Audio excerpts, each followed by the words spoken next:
created so vast, so large that it escapes their perception. Those who see it will be thought of as insane. We will always stand above the relative field of their experience, for we know the secrets of the Absolute. We will work together always, and we will remain bound by blood and secrecy. Death will come to he who speaks. We will keep their lifespans short and their minds weak while pretending to do the opposite. We will use our knowledge of science and technology in subtle ways so they will never see what is happening. We will use soft metals, aging accelerators and sedatives in food and water, also in the air. They will be blanketed by poisons everywhere they turn. The soft metals will cause them to lose their minds. We will promise to find a cure from our many fronts, yet we will feed them more poison. The poisons will be absorbed through their skin and mouths. They will destroy their minds and reproductive systems. For all this, their children will be born dead, and we will conceal this information. They will see our products being used in films, and will grow accustomed to them, and will never know their true effect. When they give birth, we will inject poisons into the blood of their children and convince them that it's for their health. We will start early on, when their minds are young. We will target their children with what children love most, sweet things. When their teeth decay, we will fill them with metals that will kill their minds and steal their future. When their ability to learn has been affected, we will create medicines that will make them sicker and cause other diseases for which we will create yet more medicine. We will render them docile and weak, so they succumb to us and our power. They will grow depressed, slow and obese. And when they come to us for help, we will give them more poison. We will focus their attention towards money and material goods, so that they may never connect with their inner self. We will distract them with fornication, external pleasures, and games, so that they may never be one with the oneness of all. Their minds will belong to us, and they will do as we say. If they refuse, we shall find ways to implement mind-altering technology into their lives. We will use fear as our weapon. We will establish their governments and establish opposites within. We will own both sides. We will always hide our objective, but carry out our plan. They will perform the labor for us, and we shall prosper from their toil. Our families will never mix with theirs. Our blood must be pure, always, for it is the way. We will keep them separated from the oneness by dogma and religion. We will control all aspects of their lives. We will make them kill each other when it suits us, and tell them what to think and how. We will guide them kindly and gently, letting them think they are guiding themselves. We will incite animosity between them through our factions. When a light shall shine among them, we shall extinguish it by ridicule or death, whichever suits us best. We will make them rip each other's hearts out and kill their own children. We will accomplish this by using hate as our ally, anger as our friend. Hate will blind them totally, and never shall they see that from their conflicts we emerge as their rulers. They will be busy killing each other. They will bathe in their own blood and kill their neighbors for as long as we see fit. We will benefit greatly from this, for they will not see us, for they cannot see us. We will continue to prosper from their wars and their deaths. We shall repeat this over and over until our ultimate goal is accomplished. We will continue to make them live in fear and anger through images and sounds. We will use all the tools we have to accomplish this. The tools will be provided by their labor. We will make them hate themselves and their neighbors. This they must never know. We will always hide the divine truth from them, that we are all one. They must never know that color is an illusion. They must always think that they are not equal. Drop by drop, we will advance our goal. We will take over their land, resources, and wealth to exercise total control over them. We will trick them into accepting laws that will steal the little freedom that they have. We will establish a money system that will imprison them forever, keeping them and their children in debt. When they shall band together, we shall accuse them of crimes and present a different story to the world. For we will own all the media. We will use our media to control the flow of information and their sentiment in our favor. When they shall rise up against us, we will crush them like insects, for they are less than that. They will be helpless to do anything, for they will have no weapons. They must never learn this truth, for they will turn against us. For their work, they will be rewarded with earthly things and great titles, but never will they become immortal and join us. Never will they receive the light and travel the stars. They will never reach the higher realms, for the killing of their own kind will prevent passage to the realm of enlightenment. This they will never know. The truth will be hidden in their face. It will be so close that they will not be able to focus on it until it's too late. Oh yes, so grand will the illusion of freedom be that they will never know that they are our slaves. When all is in place, the reality that we have created from them will own them. This reality will be their prison.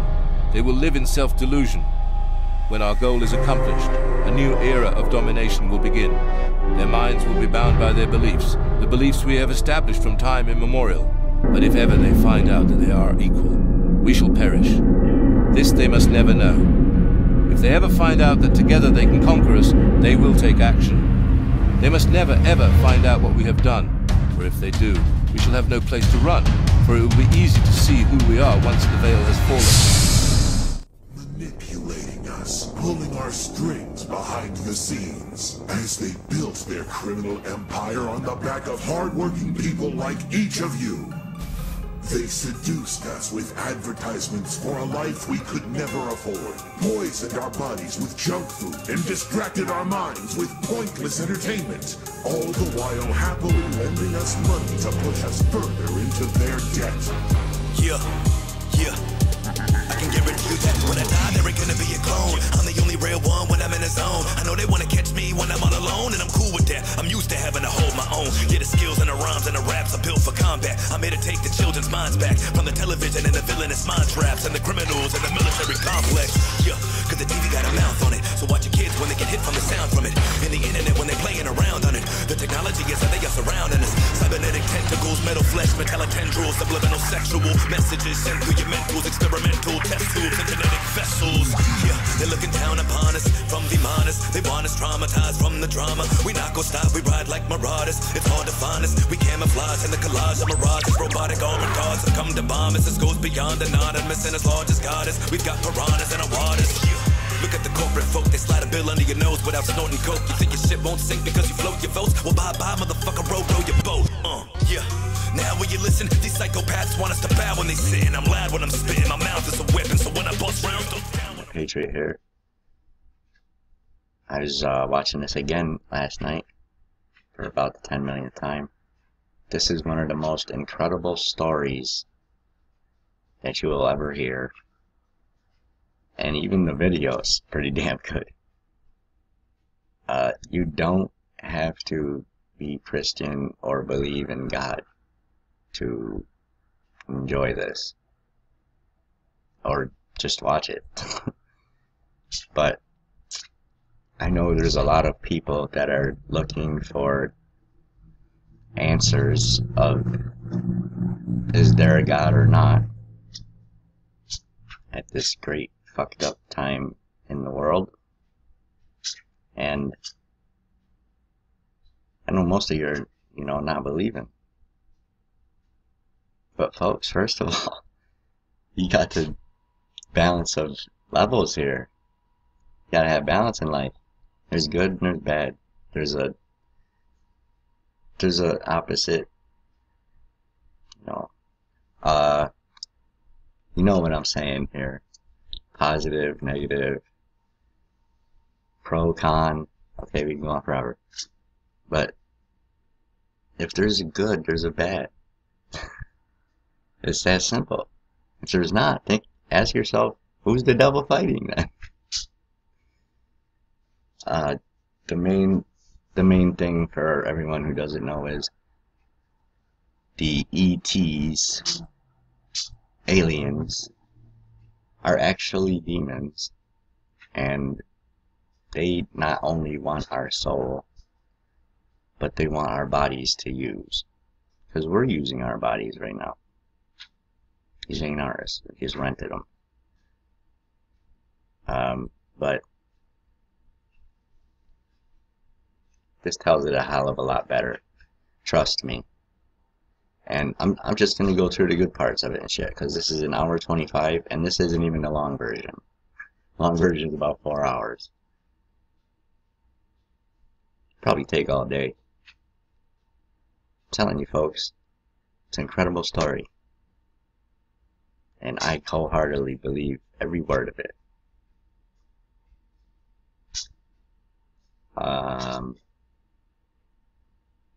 For those of you who don't know, the faithful ones,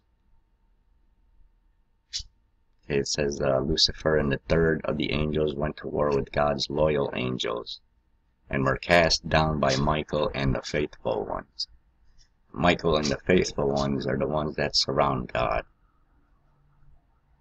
They're like his security team. Alright, and everyone knows, don't fuck with Michael. He's coming soon. Check it out, I think y'all like it.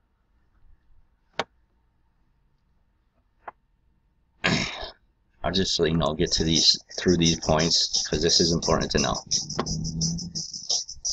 Many people do not know this.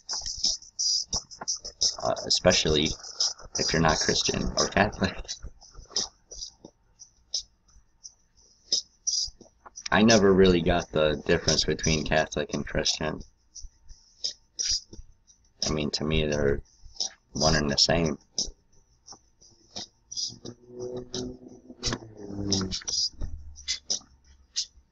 Come on, let's go.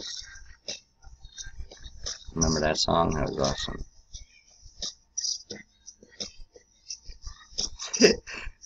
That's an awesome song. Okay, check it, folks. Yet another reason. You know I ain't bullshitting you with the fucking giants 30, 40 foot tall and all that shit.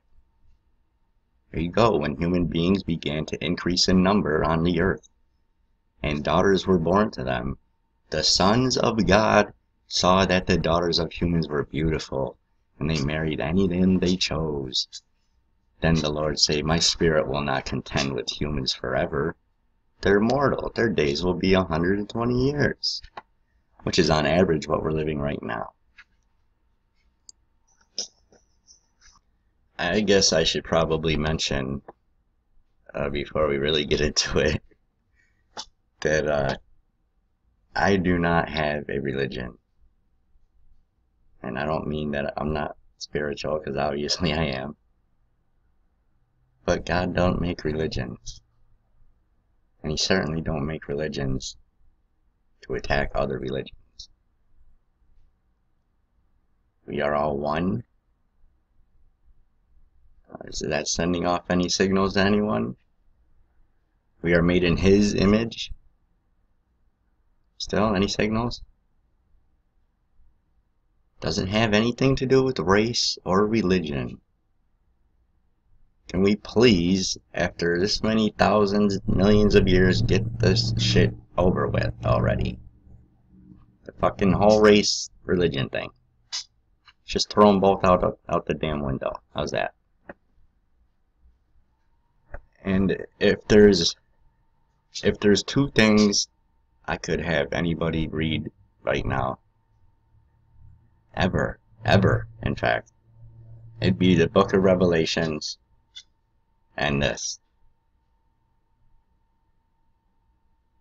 Yeah. So, don't let anybody confuse you with this, the fallen angels were just rebel angels. Oh, they just wanted... Listen. That story's over, okay? That book has already closed. They're fucking evil demons. End the story. You get no other chances. Okay? They're mating with mortals. Perhaps its understanding of the end of time fell out of favor with Jews and Christians. The Book of Enoch begins with a warning to all humanity that a divine judgment has been rendered and a sentence will be imposed. God tells Enoch that all life on earth will be destroyed in a violent flood, and, as with the story of Genesis, God brings this evil on the sons of God, angels who lusted after the daughters of men. These angels are sometimes referred to as watchers. They keep constant watch, and they decide one day, 200 of them, that they're going to descend to the earth. They would like to very much make contact with these mortal women. The Book of Enoch may have been an attempt to expand on the mysterious giants, the sons of God, and the daughters of the earth, spoken of in Genesis. Anytime you read Genesis, there are all kinds of unanswered questions. suddenly there is this few verses at the beginning of the flood story about giants in the land that come from the sons of God mixing with the daughters of the earth. And you stop and think, wait a minute, what's this all about? Yeah. No, It's I like mean, it went by too fast. and you know why? Because everybody thinks that when they hear this shit, they think of it, they automatically write it off as fiction. And you want to grab it and say, wait a minute, what was this? The book of Enoch offers a disturbing vision of the fall of the angels, who lust after murder. And they began to go into them, and to defile themselves with them, and they taught them charms and enchantments. And they became pregnant, and they bare great giants whose height was 3,000 ells. And when men could no longer sustain them, the giants turned against them and devoured mankind. And those days shall come again. That these angels have crossed over this boundary that they shouldn't have. They were spiritual beings and they were to remain as such. When they decided to descend upon earth, this unleashed upon the earth all sorts of problems. Not only these giants who are bloodthirsty and violent, but also these angels went on to teach humankind a variety of forbidden crafts. They also taught human beings how to make weapons of war. Yeah. Now, the good angels, That's when we the started ones getting not tempted by these beautiful women, go to God and say, you know, there's a lot of bloodshed caused by these bad angels. At which point, God says, we need to bind Isaiah, the sort of tie his ass up and throw him over. to bind him and to then cast him into a pit. You might think of this as, how do we take care of nuclear waste in the 21st century? You take it out to a part of the world where no one lives, and you bury it as deep as you can. For this community, the angel Sort of wind was like blowers. that sort of nuclear waste. They'll go through them all later. It's Dangerous. incredible. Volatile. All the different angels they After got. the rebel angels are cast into the depths of the earth, Enoch has a dream vision. The lead angel, Azazel, begs Enoch to plead their case before God, to petition the Almighty to release them from the depths of the earth. The request for clemency is denied. This version of the fall of the angels was very popular in its day. And So don't think God won't say no to you, motherfucker. for centuries to come. When we look at That picture. Dante's work on the Inferno, it's largely out of the material in Enoch. When we look at various snips of the New Testament, Enoch seems to be in play. In Corinthians, when Paul talks about women covering their hair so the angels won't be seduced and tempted, it goes back to the fallen angels Which tradition. is why God had them take off jewelry and makeup. Okay? If you notice, God and all of his people, they don't be going around dressing up in bling bling. No, they just be wearing little robes. Simple suits. That's it. Look how the fucking devil shows up to you. Their episode tells of Uriel, a powerful angel in charge of the stars, who becomes Enoch's guide from the heavenly realms. Uriel's name, in fact, means God is my light. And whenever he is described, frequently in relation to God, he is situated to the east of God's throne. This is very interesting. Of course, the sun rises to the east. So this gets us thinking, Uriel, a figure associated with light, perhaps associated in some way with the sun, or the stars, or the idea of these heavenly bodies making their rotations daily. And all these Uriel, the holy angel, who is the leader of them all, showed to me, and their positions, and I wrote down their positions as he showed them to me. And so something is going on here with the stars. It may well be going back to the role of astrology and the study of stars in the Persian Empire that is now giving rise to this new awareness. Boom. Boom, motherfuckers. There is your Earth.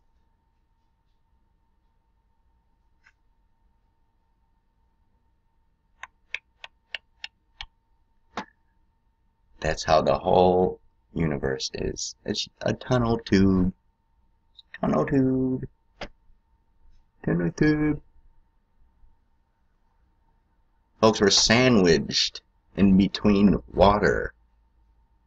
There's water on top. There's water below. We're in the middle. Which is another reason why no motherfucker could go to space. The constellations aren't just constellations of stars, they're constellations of power. And through this tour of heaven, Enoch gets the information. And he knows where the powers are. Domed. And to know where the Assholes. powers are means that you have access It's a domed Earth. I think this is like one of the most incredible parts of the film. It gives me, certain parts of this gives me unbelievable goosebumps. I mean, I wouldn't call them goosebumps. Something else. It's incredible. Check this out and keep in mind this all happened. And it's gonna happen again. So, have fun.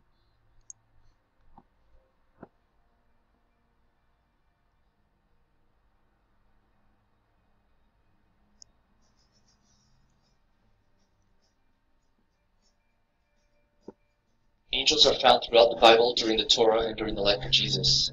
Yeah, alright, keep in mind, folks, we're going through different angels here. There's different groups of them, and they're given different tasks. So, try to listen. I hope it's loud enough for you. In the Torah, or Old Testament, 2 classes of angels are named, seraphim and cherubim. St. Paul assigns additional ranks of angels. The 7 additional classes are angels, archangels, principalities, powers, virtues, dominions, and thrones. While some rankings work together in unison, some are separate and distinct. The angelic hierarchy can be compared to the church body. All are important and significant, and all work together to form the whole angelic body. In Judeo-Christian history, angels are a medium of God's power. They exist to execute God's will and carry out important tasks. They have revealed themselves to individuals as well as whole regions and nations and people, announcing news and coming events. Angels constitute God's court, sitting in the council with him. Hence they are called his council of the holy ones and the assembly of the saints. Psalm 89:7.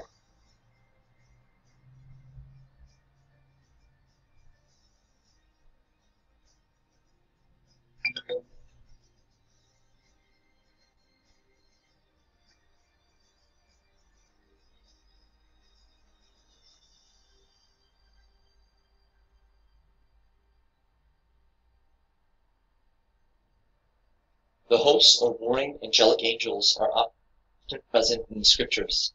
In the prophetic books, angels appear as messengers bringing prophetic news to Israel or executing the will of God. It is written that they are formed by the breath of God and encompassed by light. Angels are attributed with light and are able to fly at tremendous speeds, being able to encircle the earth at the speed of light. They can travel around the earth 7.5 times in 1 second. Upon the coming destruction of Israel by the Assyrian army in the book of Kings, an angel enters the Syrian camp, killing 186,000 soldiers by morning. When angels took on the form of flesh, they become subject to the weaknesses of the flesh, like Jesus was when he became man.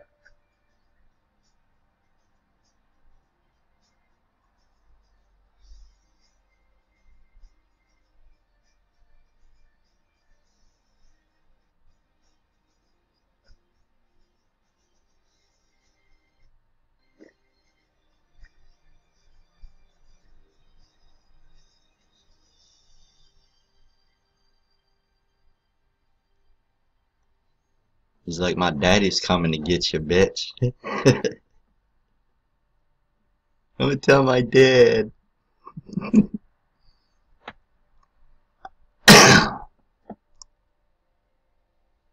The one where he talk about Michael.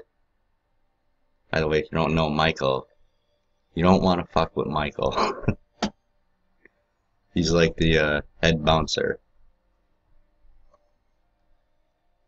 Most theologians agree that angels are technically genderless in their native spiritual form. However, angels are given masculine roles such as warrior and guardians, and so it follows that they are generally male-like in their fleshly form. However, there is a single reference to two female beings in Zechariah 5:9, in which two female angels are seen with wings like a stork, lifting a basket between heaven and earth. In Matthew, it states that angels are not given or taken in marriage. However, Jesus makes no mention of angels taking on the form of flesh. During Jesus' time, the book of Enoch and other ancient sources revealed the fallible nature of angels in the form of man. It was widely believed and known that angels had paired with the daughters of men. Yeah, angels, fallen angels. Let's keep that in mind. But for those of you who don't know, angels were made less than a man. So we're higher than angels. Just something to ponder. In the book of Revelations, the number of angels is said to be 1,000 thousands and many tens of thousands. While there is no specific number mentioned or given, it is clear that there are an incredible amount of angelic hosts. The fallen angels account only for 1/3 of the entire host, and there are said to be other angels who fell from grace on Mount Hermon in the Old Testament.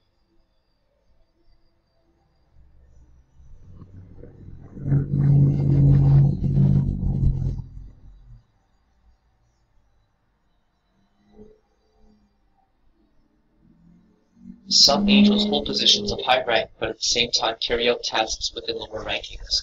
In Judeo-Christian tradition, Michael is the angel referred to as, who is like El, Man, Mike. who is like God. Michael is viewed as the field commander of the army of God, or one of the chief prince angels. He is mentioned in the book of Daniel, the book of Jude, and the book of Revelations. In the book of Daniel, Michael appears as one of the chief princes, who in Daniel's vision comes to the angel Gabriel's aid in the clash of the fallen angel Goliath, the principality or power of Persia.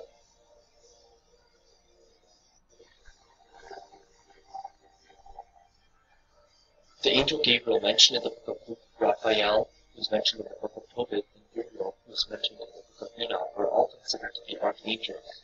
A chief fallen angel called Abaddon is mentioned in Revelation 17:8.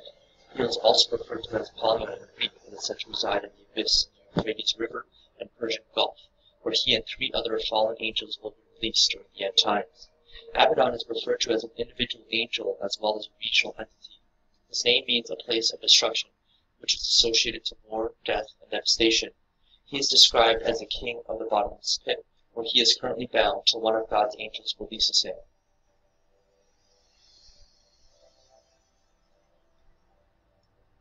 In the testimony of Solomon, Michael, the archangel, visits King Solomon and bestows upon him a ring of great power.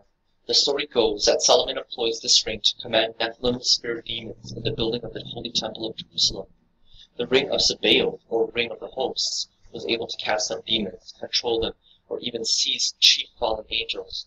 King Solomon is introduced as giving his experiences in meeting with various demons, each of whom he asks their names as well as the name of the angel that can overpower them.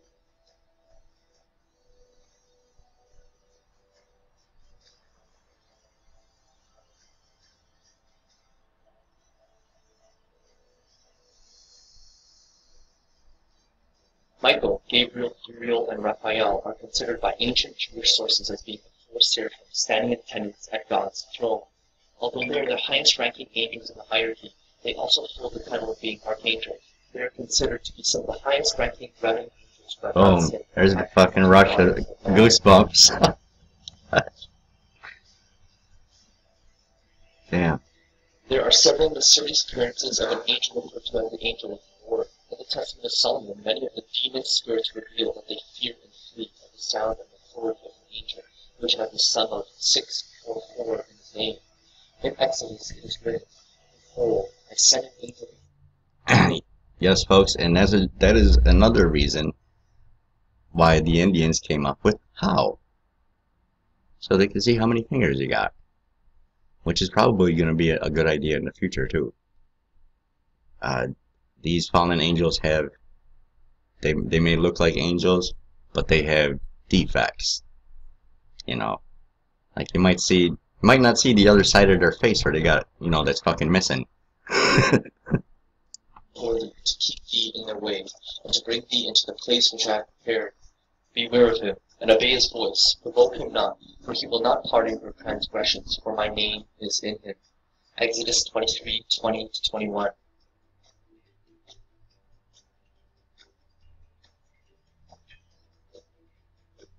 On one occasion, in Judges, the angel of the Lord appears to Samson's mother and gives news that she will bear a son, even though she has been barren and able to conceive. They ask the angel his name so that they can offer thanks, but the angel says, "Why do you want to know my name? It is a secret." The word used here translates to one found in Isaiah 9:6. His name shall be called Wonderful. The captain of the host is none other than Jesus.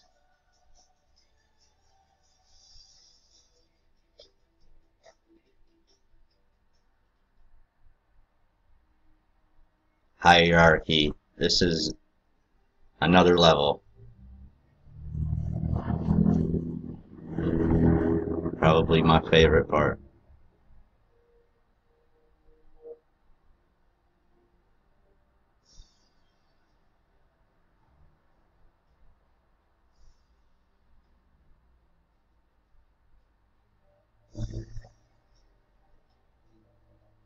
The seraphs, or seraphim, are generally accepted to be the highest order of God's angelic servants. They stand by God's throne chanting, "Holy, holy, holy is the Lord of hosts. The whole earth is full of his glory." Isaiah 6:3. Seraphim serve as the caretakers of God's throne. The name seraphim means the burning ones. They are beings of pure light and thought and have direct communication with God. They resonate with fire and love and are described as having 6 wings and 4 heads of different animals. Metatron, Lucifer, Camiel, Nathaniel, Gabriel, and Seraphil are all thought to be seraphim. Metatron is thought to be the transformed Enoch, and Sadophon the transformed Elijah, according to ancient oral tradition. Seraphil is described as an enormous brilliant angel, as tall as the 7 heavens. He is beautiful like lightning, and is a chief of the seraphim. He is committed to their care and teaches them songs to sing for the glorification of God. Certain passages also refer to the seraphim as fury-flying serpents. Serpent in Hebrew is associated to meaning charming or wise, unlike the snake in our modern culture.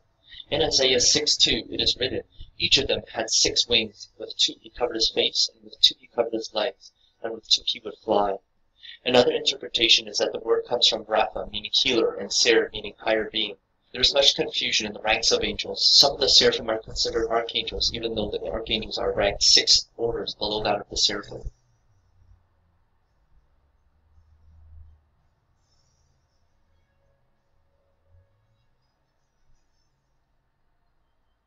Cherubim are considered the elect beings for the purpose of protection and guardianship. In Genesis 3:24 it says that God placed on the east side of the Garden of Eden cherubim and a flaming sword flashing back and forth to guard the way to the tree of life. The Hebrew word cherub is translated by some scholars as one who intercedes, and by others as knowledge. They are said to have 4 wings and 4 faces. Exodus 25 talks of how the ark was to be decorated with the cherubim, while 1 Samuel 4:4 says the Lord is enthroned between the cherubim.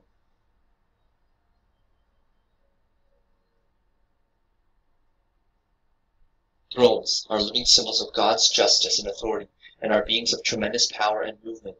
Thrones are known in Scripture as the bearers of justice. They are assigned and associated to planets and the channeling of energy of God throughout the universe.